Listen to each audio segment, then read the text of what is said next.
स्मरणशक्ती वाढवणारा आणि स्वास्थ्यवर्धक फळ म्हणून पेरू या फळाकडे बघितले जाते। हिवाळ्यात उपलब्ध होणारा हा पेरू सध्या मार्केटमध्ये चांगलाच भाव खातोय। ग्रामीण भागात 50 ते 60 तर शहरी भागात 80 ते 90 रुपये किलो दरानं पेरूची किरकोळ विक्री केली जाते। मात्र शेतकऱ्यांकडून हाच पेरू 15 ते 20 रुपये किलोनं खरेदी केला जातोय।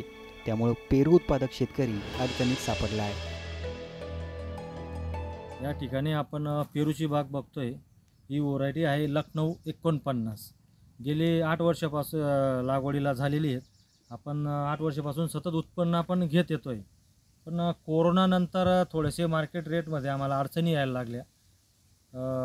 साधारण मार्केटमध्ये आता 20 रुपये तर 18 रुपये रेट त्याचा जातोय, पण आमची अपेक्षा आहे की 25 ते 30 रुपये रेट हा गेला पाहिजे।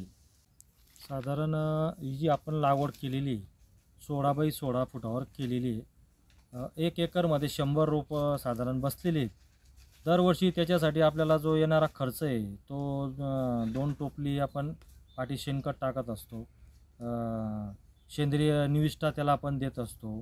काही स्प्रे घ्यावे लागतात। त्याच्यावर येणारा प्रॉब्लेम मिलीबग येऊ शकतो, फळमाशी येते, अळींचा प्रादुर्भाव असतो, वातावरणात होणारा बदल, त्याच्यामुळे त्याचा जो खर्च पूर्वीपेक्षा हा वाढलेला आहे आणि मार्केटमध्ये अपेक्षा जी आहे तेवढे रेट आम्हाला भेटत नाही आहे। साधारण आज 20 रुपये तर 18 रुपयेने रेट जातोय, पण 25 ते 30 रुपये जर गेले तर चांगल्यापैकी उत्पन्न अपेक्षित येऊ शकतं। दरम्यान उत्पादन खर्च, महागाई, मजुरी आणि औषध फवारणी याचा खर्च वाढलाय। किमान 30 ते 40 रुपये किलो दरानं व्यापाऱ्यांनी पेरू खरेदी करावी अशी मागणी शेतकऱ्यांकडून केली जाते। धनश्री कलाल, टाइम्स मराठी, धुळे।